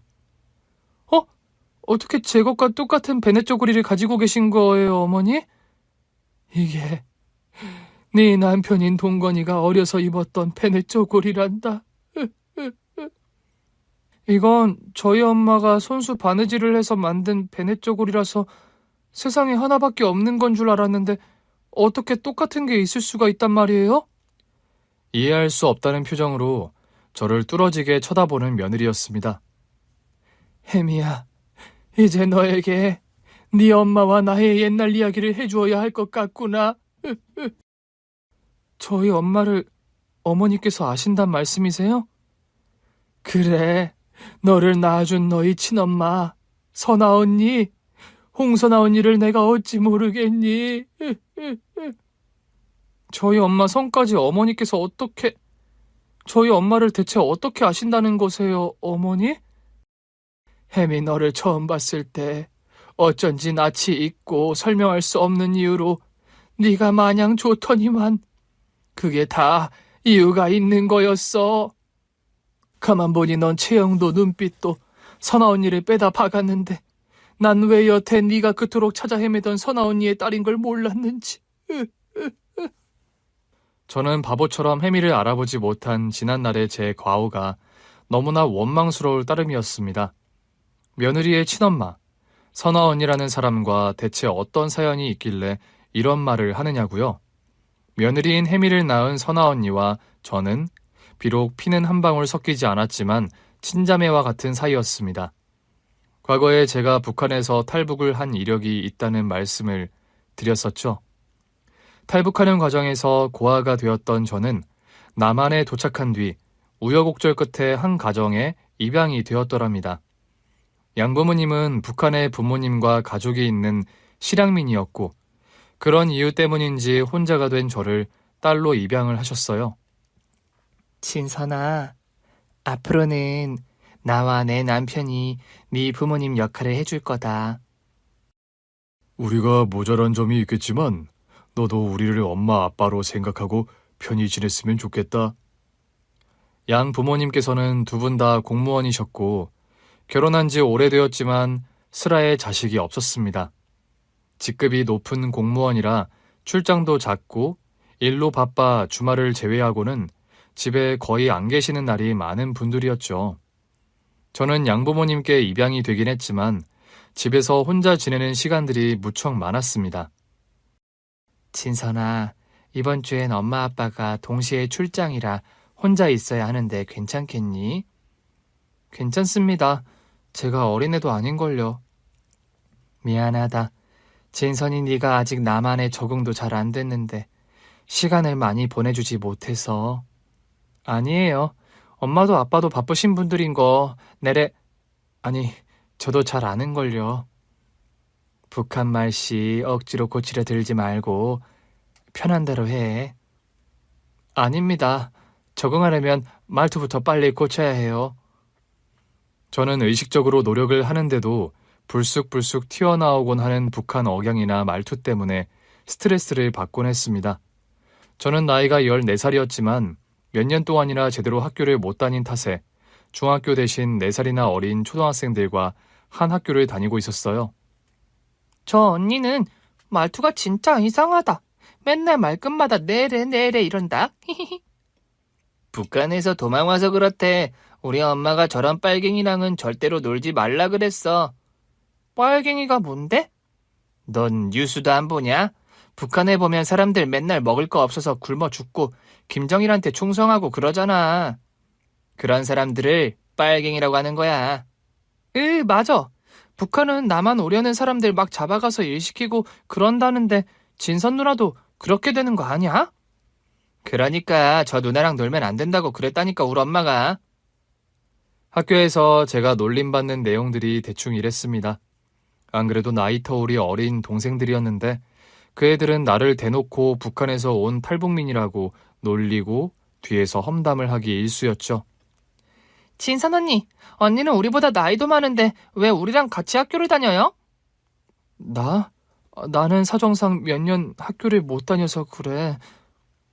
학교 안 다니고 뭐 했는데요? 야, 넌 그것도 모르냐? 북한에서 도망오다 보니까 학교 못 다닌 거지. 그렇죠, 누나? 뭐 그렇다고 볼 수 있지.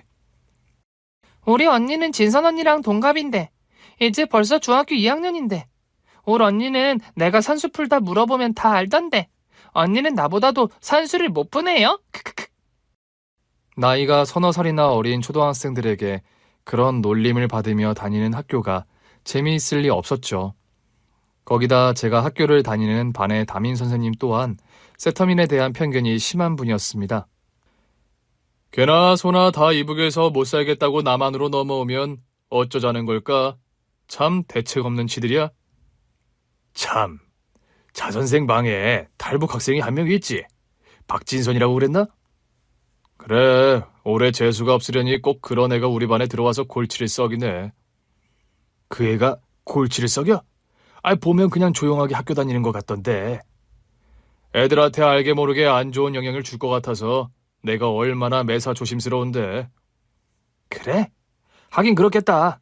사상교육 다 받고 왔다고는 하지만 그 속을 누가 알겠어? 내 말이 또래 애들보다 나이도 많아서 내가 늘 신경이 쓰인다고. 어린애들 상대로 이상한 사상교육이나 북한 얘기 같은 거 늘어놓을까봐. 설마 남한서 받아줬고 여기 정착하게 된 이상 사상 같은 거야 문제없겠지. 그러니 남한으로 목숨 걸고 도망온 거 아니겠어? 그런 거면 다행인데 아닌 사람들도 있다잖아. 학부모들도 보수적인 사람들이 얼마나 많은데 그런 걸로 컴플레인 들어올까봐 내가 얼마나 노심초사하는 줄 알아?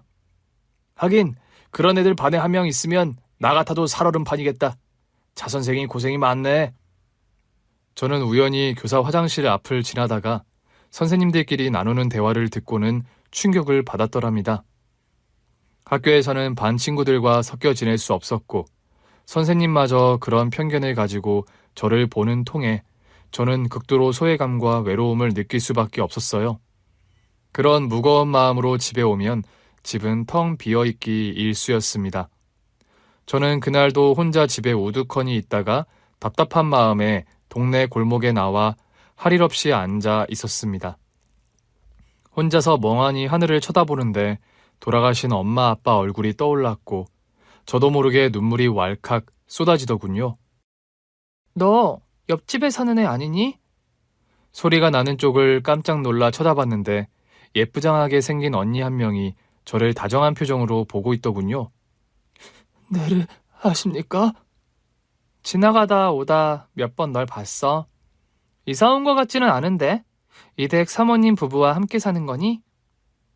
언니는 이 동네에 오래 사셨습니까? 응, 태어나서 줄곧 이 동네에 살아서 터줏대감이라고 할 수 있지? 이댁 사모님 내외 두 분 다 공무원이시잖아, 맞지? 네, 맞아요. 저희 양부모님 모두 공무원이십니다. 아, 그러고 보니 여기 사모님 내외가 얼마 전부터 그런 말씀하셨다? 딸이 한 명 생길 거라고 말이야. 저를 입양한다는 말씀을 하셨더란 말입니까? 이댁 사모님이 우리 엄마랑 고등학교 선후배 사이시거든. 그런데 너 말투가 북한에서 살다 온 사람 말투네? 네, 맞습니다. 내래 북한에서 건너온 지 얼마 안 된 처지예요. 그래서 말투가 남달랐구나. 반가워. 난 옆집에 사는 선아 언니라고 해. 저는 진선이라고 합니다. 박진선. 진선이? 정감도 있고 이쁜 이름이구나. 그런데 너 혹시 울고 있었니? 아닙니다.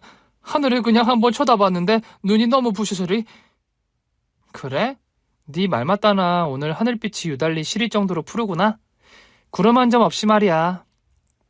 이런 날은 너무 오래 하늘만 쳐다보고 있으면 안 돼. 네? 그게 무슨 말이야요?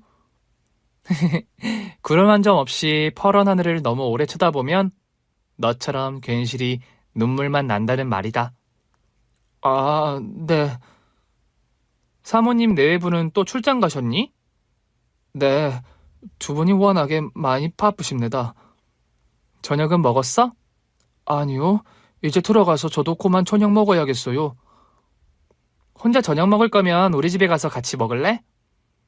선아 언니와의 만남은 처음부터 좀 특별한 데가 있었습니다. 언니는 처음 보는 사람이었는데도 오래 알던 사람처럼 설명할 수 없는 편안함과 친근함이 있었어요. 저는 낯선 사람 앞에서는 한묵증에 걸린 사람처럼 입을 꾹 닫아버리는 습성이 있었습니다. 괜히 이북 말투가 표시가 나서 탈북자구나 하는 그런 눈초리를 받기 싫었기 때문입니다. 그런데 언니 앞에서는 이상하게 그런 게 처음부터 무장해제가 되더라고요. 진선아, 너 간고등어 찌개 좋아하니? 그거이 이북 사람들 많은 음식인데 언니가 어찌합니까? 남한에 와서는 간고등어 찌개 한 번도 안 먹어봤어? 이북 음식 먹은 지는 몇 년 됩니다. 북한 떠나와 중국 땅에서도 몇 년을 돌아다니며 살다 보니까. 사실 우리 외할머니가 평안북도 출신이셔. 그래서 어려서부터 이북 음식 나는 많이 먹고 자랐다. 진선이 네가 이북에서 왔으니까 오늘 저녁은 간고등어찌개 해서 같이 먹자. 선아 언니의 어머니가 부엌에 나오더니 언니 주문을 받고 간고등어찌개를 그 자리에서 뚝딱뚝딱 만들어주시는 겁니다. 옆집에 사는 진선이라고? 많이 먹어라. 감사합니다. 저는 뭔가에 걸신 들린 사람처럼 너무나 허겁지겁 맛있게 그 간고등어찌개와 밥을 먹었습니다. 신기하게 선아 언니 어머니께서 만들어주신 그 간고등어찌개는 옛날 이북에 살 때 엄마가 만들어주시던 찌개 맛과 똑같더라고요. 우리 어머니가 만들어주시던 찌개 맛과 너무 똑같습니다. 저는 그날 밥을 한 공기 다 비우고 나서 저도 모르게 왈칵 눈물을 쏟고 말았더랍니다. 엄마, 진선이가 부모님 생각이 나나 봐요. 부모님은 이북에서 같이 못 넘어오셨니? 어쩌다 보니 탈북하는 과정에서 엄마 아빠 두 분 다 돌아가시고 말았습니다. 세상에 이렇게 어린 나이에 딱하기도 하지. 우리 친정어머니가 평안도 분이시라 내가 이북 음식은 자주 해먹는단다. 밥 생각날 때 언제든 우리 집에 와서 같이 먹자, 진선아. 감사합니다. 정말로 감사합니다, 아주마이. 너를 통해 오랜만에 이북 말씨를 들으니 너무 정겹고 좋구나. 엄마, 진선이 말하는 거 들으면 꼭 외할머니 말씀하시던 말투 생각나죠? 그러게 말이야. 네 외할머니도 꼭 진선이 같은 말투와 억양이셨지. 그런 말을 하면서 제 어깨를 따뜻하게 쓰다듬어주는 선아 언니와 선아 언니 어머니였습니다. 저는 그날 선아 언니네 집에서 강고등어찌개와 맛있는 밥을 먹고 또 한참을 언니 방에서 수다를 떨며 같이 놀았어요. 진선아, 밥 먹었으니까 내 방 가서 놀래? 제가 더 놀다 가도 됩니까? 그럼 물론이지. 그리고 너랑 나랑 나이 차이도 크게 안 나는데 그냥 말 편하게 해. 네, 언니. 언니는 방에 가서 이것저것 책도 보여주고 옷장도 보여주고 언니가 취미라는 바느질 상자도 보여주었어요. 무엇보다 선아 언니의 방에서 가장 이채로웠던 건 침구부터 방석 커튼까지 언니의 솜씨가 들어간 퀼트 작품들이 방에 가득했다는 점이었어요. 무슨 바느질 상자가 이리 함지방 마냥 커다랍니까? 내가 바느질하는 걸 너무 좋아하거든. 내가 하는 건 그냥 바느질이 아니라 퀼트라고 하는 거야. 퀼트요? 아, 진선이 너는 한 번도 못 들어봤겠다. 이게 일종의 서양식 바느질인데 이렇게 조각조각 예쁜 천들을 이어 모아서 가방도 만들고 옷도 만들고 그러는 거야. 색깔들이 아주 너무 곱다요. 저는 처음 보는 퀼트 도구들과 퀼트 작품들이 너무 예뻐서 넋을 놓고 바라보았습니다. 너도 마음에 드니? 이렇게 곱고 따뜻한 것들은 처음 봐요. 조각조각 누벼있는 건 없는 사람들이나 그리 입는 건 줄 알았는데 이렇게 불어 조각으로 누벼서 뭘 만드는 건 처음 봅니다. 진선이 너도 나한테 퀼트 배워볼래? 정말입니까? 저도 배워주실 거예요? 진선이 너만 좋다면 퀼트가 재밌긴 한데 혼자서 하는 작업이라 가끔 적적할 때가 있거든. 네가 나랑 같이 바느질하면 말상대도 하고 아주 재미날 것 같다. 저는 그렇게 선아 언니에게 퀼트 바느질을 배우게 되었습니다. 거의 매일같이 저는 선아 언니네 집에 놀러 가서 바느질도 배우고 밥도 얻어먹고 어떤 날은 저희 집보다 선아 언니네 집에서 보내는 시간이 더 길어질 때도 있었죠. 진선아, 너 옆에 선아 언니네 집에 너무 자주 가는 거 아니야? 언니랑 많이 친해졌습니다. 그래, 선아가 예의도 바르고 성정이 참 착한 애인데 동생이 없고 그래서 너를 잘 챙겨주나 보구나. 언니네 집에 가면 이북 음식도 자주 해주세요. 이북 음식? 네, 강고등어찌개, 꿩만두, 동치미냉면 그런 거요. 선아 언니 외할머니가 이북 사시던 분이라서 그렇다고 했습니다. 그렇구나, 다행이다. 집에서는 내가 해주려 해도 만들지도 못하는 음식들인데 미안하다, 진선아. 명색이 내가 네 엄만데 네 입맛에 맞는 음식 하나 제대로 못 해주고. 아닙니다. 저는 어머니 아버지가 저를 딸로 받아주신 것만으로도 얼마나 감사한지 모릅니다. 그런 말 하지 말라니까. 진선아, 이제 넌 진짜 우리 딸이고 자식은 부모에게 그런 말 하는 거 아니란다. 네, 어머니.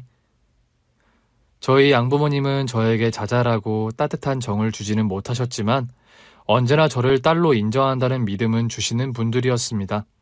두 분이 워낙 바쁘셔서 집에 있는 시간이 적다 보니 제가 혼자 있는 시간이 많긴 했지만 그런 빈 시간을 채워주는 게 바로 옆집 선아 언니의 존재였어요. 학교에서의 부적응이나 사람들이 나를 이방인으로 보는 뭔가 날선 시선들, 그런 것들을 극복하게 해주는 힘이 저에게는 선아 언니라는 존재였습니다. 언니와는 숙제도 같이 하고 퀼트 바느질도 배우고 주말에는 가끔 언니와 동네 목욕탕에도 갔지요. 진선아, 너 이런 공중 목욕탕 와봤니?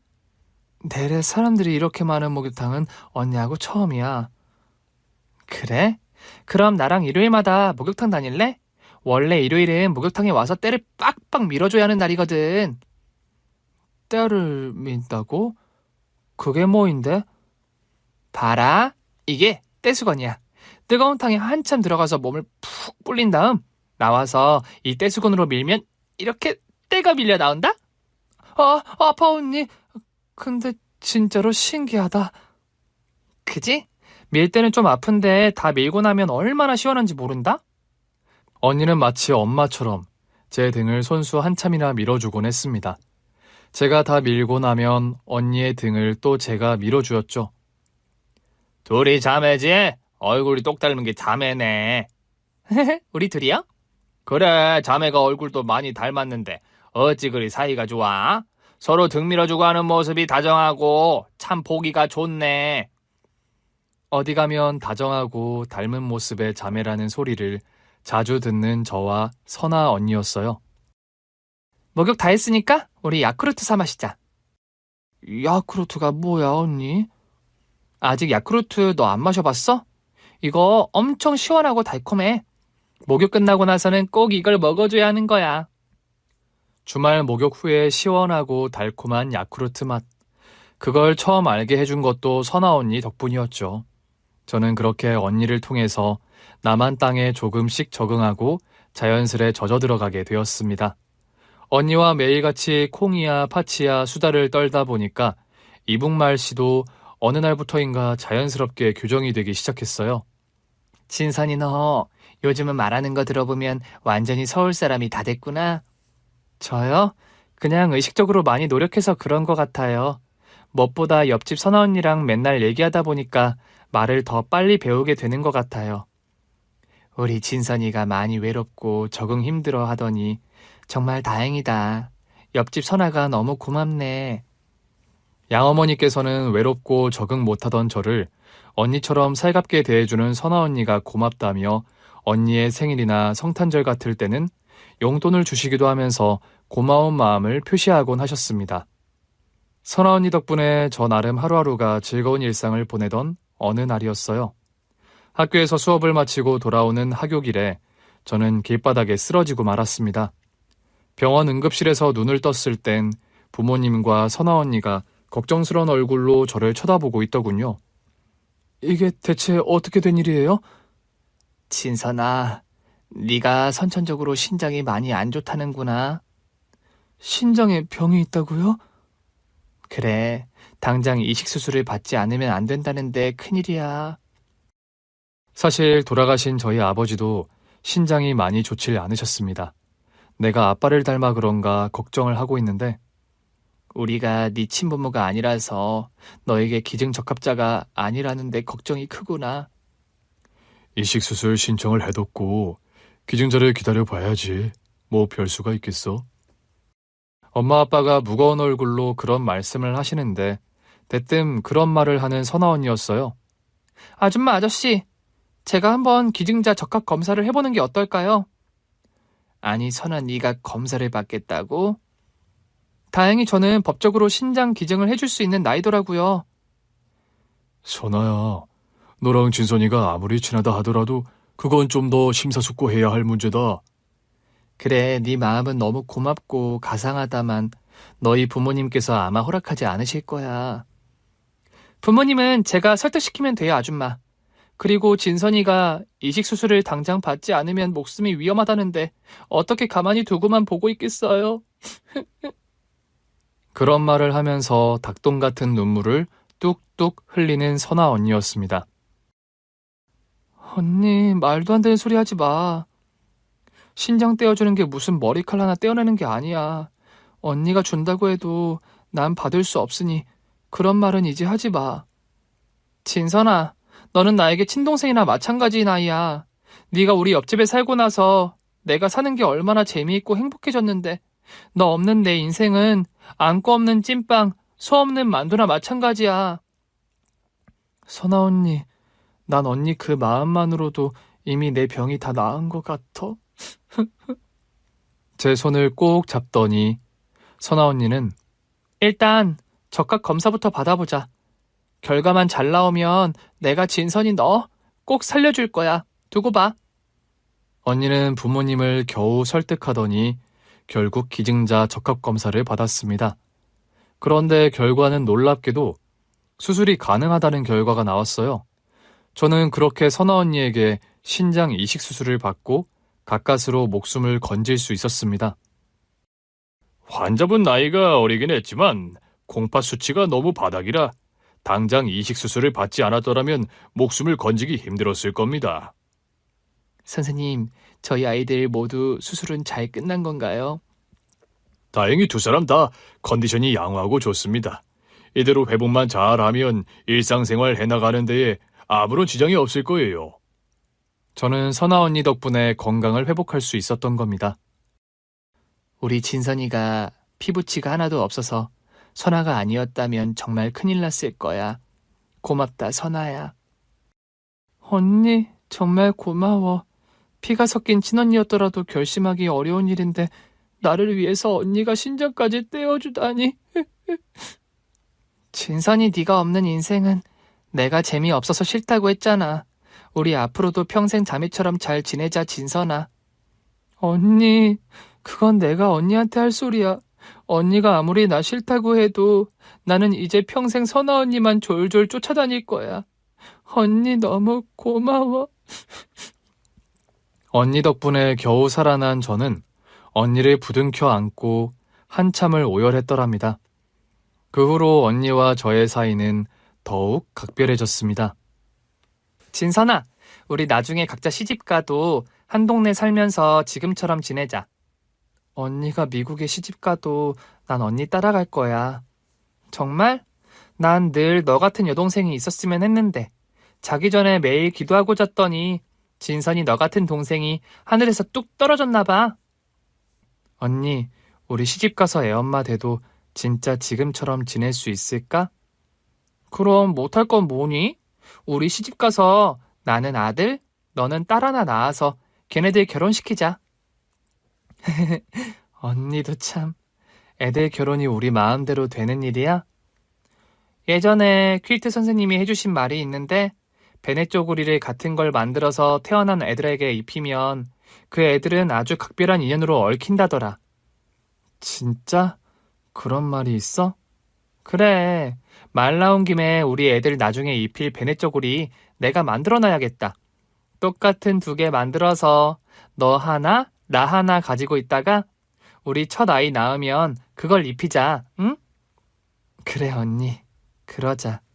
언니랑 시집가서 한 동네 살고 또 애들 결혼시켜서 사돈 되고 생각만 해도 너무 재미있겠다. 언니는 그 말이 나오고 정말 며칠 안 되어서 예쁜 베네 쪼구리 2벌을 완성했더랍니다.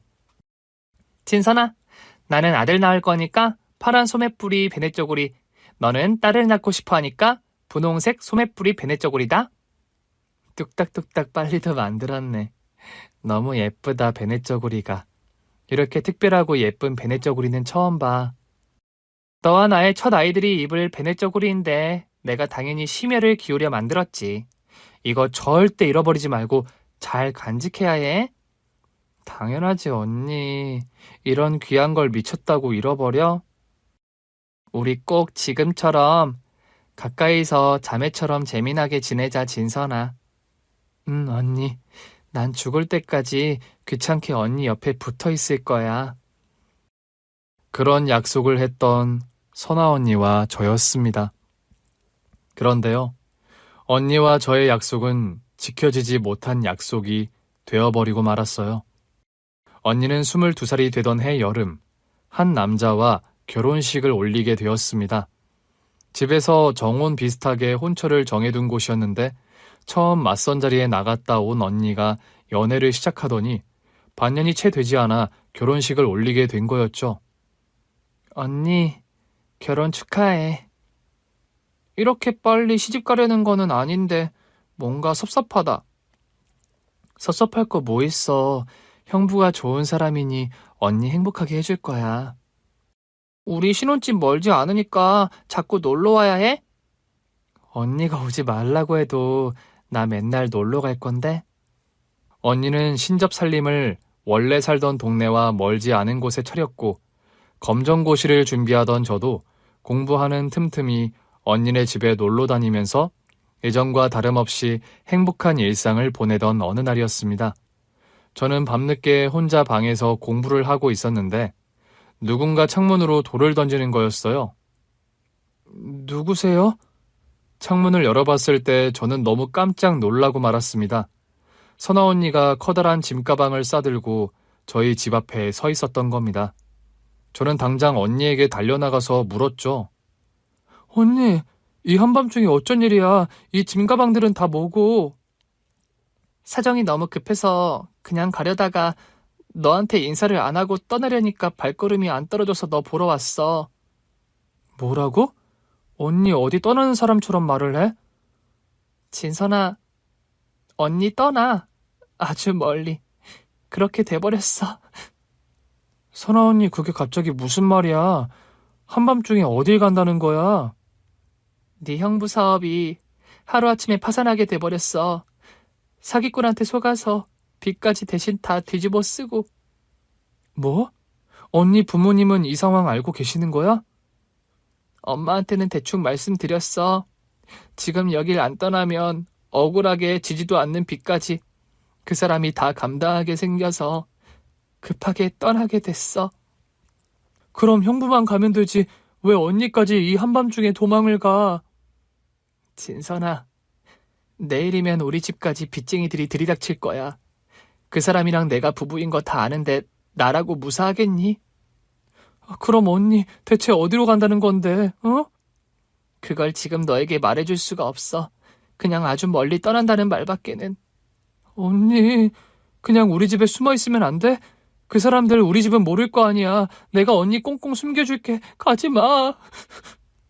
미안해, 진선아. 지금은 언니가 떠날 수밖에 없어. 대신에 자리 잡히면 너에게 가장 먼저 연락할게. 알았어, 언니. 언니가 어디에 가 있든 나 꼭 언니 보러 갈게. 꼭 나한테 꼭 연락해야 해. 알았지? 알았어, 진선아. 공부 열심히 하고 너 대학 꼭 합격해야 한다. 약속할게, 언니. 나는 대학생 되어 있을 테니까 언니도 꼭 무사히 잘 지내면서 연락해줘. 알았지? 알았어, 진선아. 나 시간이 없어서 이만 간다. 선아 언니는 그렇게 한밤중에 커다란 수트케이스를 끌고 형부와 함께 야반 도주하듯 사라졌습니다. 그리고 그것이 언니와의 마지막이었어요. 그 후로 기다려도 보고 저 나름 언니의 소식을 부지런히 수소문도 해보았지만 언니의 소식을 알 길은 깜깜했습니다. 제 인생의 기둥이던 선아 언니와의 이별은 저에게 큰 상실감으로 다가왔습니다. 그래도 저는 하루하루 언니의 소식만을 기다리며 꿋꿋하게 공부를 했고 원하던 교육대학에 합격을 할 수 있었어요. 대학을 졸업하고 교사가 되고 지금의 남편을 만나 가정을 꾸리기까지 선아 언니는 전화 한 통, 편지 한 장 없었습니다. 선아 언니의 부모님마저 소리 소문 없이 이사를 가버리시는 바람에 저는 언니와 완전하게 연락이 두절되고 말았습니다. 저는 남편과 가정을 이루고 슬아의 아들 한 명을 낳았습니다. 언니와의 약속대로라면 저는 딸을 낳았어야 했는데 아들을 낳아서 며느리를 보게 된 거였죠. 지금의 며느리 혜미를 만난 것은 고아원 봉사활동을 하면서였습니다. 저는 제가 남한에 와서 입양이 되기 전 지냈던 고아원과의 인연으로 성인이 된 후로 쭉 봉사활동을 이어오고 있었습니다. 혜미는 그곳 고아원에서 지내던 아이였어요. 네 엄마와는 이런 인연으로 내가 친언니처럼 따르던 사람이란다. 어머니, 저는 정말이지 저희 친엄마와 어머님이 그런 인연인 줄 꿈에도 몰랐어요. 산후조리원에서 저와 선아 언니의 과거 이야기를 들은 며느리 혜미는 충격을 먹을 정도로 많이 놀란 것 같았습니다. 어쩐지 혜미 너를 처음 봤을 때부터 어딘가 익숙하고 정이 가더라만. 우리 엄마와 어머님이 그리 절친한 관계였다니 믿어지지가 않아요. 너희 엄마 소식에 관해 아는 거 없어? 제가 아는 건 그게 다예요. 엄마 아빠가 사업에 실패하셔서 여기저기 이동하며 힘들게 사시는 중에 저를 낳았고 엄마는 저를 낳다가 돌아가셨다는 거요. 선아 언니가 널 낳다가 명을 달리했다고? 네, 그런데 얼마 안 가 아빠도 병으로 돌아가시면서 저는 고아원에 맡겨졌다고요. 언니가 그렇게 힘들게 살며 세상을 떠나는 동안 나는 아무것도 모르고 있었다니. 네가 진작에 선아 언니 딸인 줄 알았더라면 내가 더 일찍 너를 입양이라도 했을 텐데 미안하다 혜미야. 아니에요 어머님. 그때 옆에서 이야기를 듣고 있던 아들 녀석이 문득 그런 말을 하는 겁니다. 엄마, 만약에 혜미를 딸로 입양하셨더라면 지금 며느리로 혜미를 보지 못하셨을 거예요. 그래, 동건이 네 말을 듣고 보니까 우리 혜미를 더 오래오래 평생 옆에서 두고 보라고 저 하늘에서 선아 언니가 조치를 취한 것 같구나. 저는 언니가 살아생전 그렇게 고생을 하다가 혜미를 낳는 와중에 명을 달리했다는 소식조차 모르고 있었던 겁니다. 그 옛날 다 죽어가는 나를 살려준 게 너희 엄마였는데 나는 네 엄마가 그렇게 힘든 시기에 천치같이 아무것도 모르고 살았다니. 뒤늦게 저는 선아 언니에 대한 미안함과 죄책감으로 억장이 무너지는 것만 같았습니다. 저는 혜미가 맡겨졌던 고아원을 찾아가서 당장 선아 언니에 대한 수소문을 하기 시작했어요. 글쎄요, 혜미가 맡겨졌던 때만 해도 아주 수십 년 전이라 뭘 특별히 더 말씀드릴 게 없는데요. 그래도 혜미 친어머니가 돌아가신 날짜만이라도 그것만이라도 알 수 없을까요? 아, 언제 돌아가셨는지는 제가 말씀드릴 수 있겠네요. 그때 혜미를 맡기면서 그런 신상 기록을 적은 서류들이 아직 보관되어 있는 걸로 알아요. 저는 가까스로 언니가 세상을 떠난 날짜를 알아낼 수 있었습니다. 그리고 그날부터 언니의 기일을 제가 챙기기 시작했어요.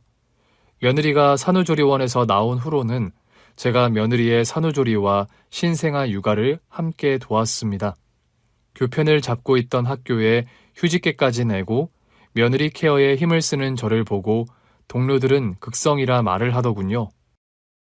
박 선생, 산후조리 돕는 것도 그렇고 신생아 육아가 보통 일이 아닌데 그냥 돈 보태주고 베이비시터를 쓰라고 하지 그래? 우리 며느리와 소녀는 꼭 제 손으로 돌봐주고 싶어서요. 저는 며느리 혜미와 손녀 예서에게 좋은 시어머니, 할머니 역할을 최선을 다해 하는 것이 그나마 하늘에 있는 선아 언니에게 조금이라도 은혜를 갚는 길이라고 생각이 들더랍니다. 어머니, 매번 이렇게 식단 안 바꿔주셔도 돼요.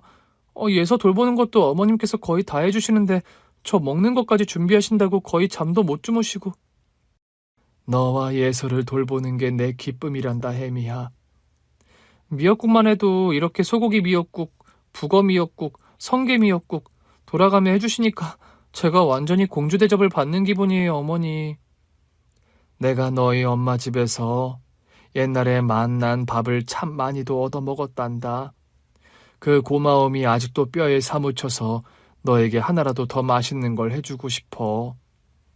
그런 게 아니더라도 너는 내 며느리니까 내가 널 돌봐줘야 하는 게 당연하지만 말이다. 우리 엄마랑 그렇게 각별하셨어요, 어머니? 네 어머니 선아 언니는 나에게 우주와 같은 사람이었단다. 우주요? 그래.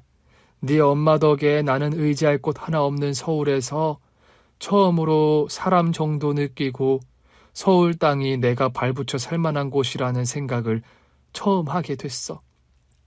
신장병으로 쓰러져 죽게 생겼을 때 날 살려준 사람도 네 어머니였고 우리 엄마도 어머님이 참 각별하셨나 봐요. 네 엄마 소원대로 그래도 나와 네 엄마가 이렇게 사돈으로 맺어지니 얼마나 다행인지 모르겠다. 며느리는 처음에 제가 고아원 봉사를 다니며 정기적으로 후원을 하던 아이였습니다. 저와 남편의 지원으로 며느리는 대학을 졸업하고 좋은 회사에 취직도 했지요. 그러다 어버이날 저희 집에 감사 인사를 온 며느리가 저희 아들과 첫눈에 바라는 바람에 선아 언니의 딸 혜미와 저희 아들 동건이는 결혼해서 부부의 영까지 맺어지게 되었던 겁니다. 며느리 혜미가 낳은 딸은 참 신기하게도 선아 언니를 판에 찍은 듯이 빼닮았어요. 선하고 깊은 눈매, 옥독한 코와 유달리 백옥같이 휘었던 피부, 길고 섬세한 손가락까지요. 야무져 보이는 인매와 입꼬리까지 선아 언니 판박이인 손녀 예서가 잠들어 있는 모습을 보고 있으면 선아 언니가 사무치게 그리워지곤 합니다. 혜미가 며느리가 되고 이렇게 눈에 넣어도 안 아플 예쁜 손녀 예서가 생긴 지금, 내 곁에 선아 언니가 있다면 얼마나 좋을까? 그런 생각이 들곤 하지요. 그런 날 밤마다 저는 잠든 손녀 예서 옆에서 퀼트 바느질을 해요. 선아 언니와 헤어지고 나서도 저의 변하지 않는 유일한 취미 하나가 퀼트 바느질입니다. 손녀 예서에게 입힐 원피스와 모자를 만들고 있는 중입니다. 예전 선아 언니는 솜씨가 무척 뛰어나서 손수건 하나를 만들어도 특별하고 아주 멋스러웠죠. 언니만큼의 솜씨는 아니지만 그래도 언니가 저에게 쏟아주었던 그 사랑의 100분의 1이라도 갚으려면 언니가 저에게 주었던 사랑과 헌신을 혜미와 예서에게 저 역시 최선을 다해 주려고 합니다. 어머니, 피곤하실 텐데 안 주무세요? 이거 바느질만 좀 마저 하고 자려고. 예서 때문에 낮에도 너무 고생하셨는데 이만 주무세요, 어머니. 어차피 제가 수유도 해야 하니 예서 제가 볼게요. 아니다. 한두 시간 있으면 깨어날 텐데 그때까지 너라도 눈을 좀 붙이렴. 아이 엄마는 피곤하면 못 쓴다. 매번 죄송해서 그러죠. 죄송은 무슨. 내가 바느질하며 예서 보고 있을 테니 너는 토막잠이라도 좀 자두렴. 며칠 후면 선아 언니의 기일이 다가옵니다. 다가오는 언니 기일엔 제수 음식으로 언니가 평소 좋아하던 하얀 백설기와 꿩만두를 올려볼까 합니다. 남한으로 넘어온 저에게 이북 음식인 강고등어 찌개를 해주었던 선아 언니와의 따뜻했던 저녁 식사가 지금도 생생한 저입니다. 이북 음식을 전혀 먹어보지 못했던 며느리도 이 강고등어 찌개를 좋아하니 참 신기한 일이죠. 혜미야, 강고등어 찌개 비리지 않니? 아니요, 어머니. 제가 생선 별로 안 좋아하는데 이 찌개는 신기하게 맛있는데요? 혜미, 네가 이북 여자 피가 흐르긴 하나 보구나. 선아 언니, 언니가 베네쪼고리를 만들며 제게 했던 말처럼 진짜로 언니와 저는 사돈이 되었어요. 언니 말과 다른 게 있다면 언니는 딸을 낳고 저는 아들을 낳았다는 것만 다르네요. 제 인생에 가장 힘들고 외로웠던 시기에 언니는 제 곁에서 든든한 그늘을 만들어 주었는데 저는 언니가 그렇게 힘이 들 때에 그런 사실조차 모르고 살았다는 것이 못내 죄스러워요. 어떻게 살고 있고 얼마나 힘이 든지 연락 한 통이라도 주셨더라면 좋았을 텐데. 저는 이제 살아서 언니의 그 고마운 사랑에 보답할 기회가 없네요.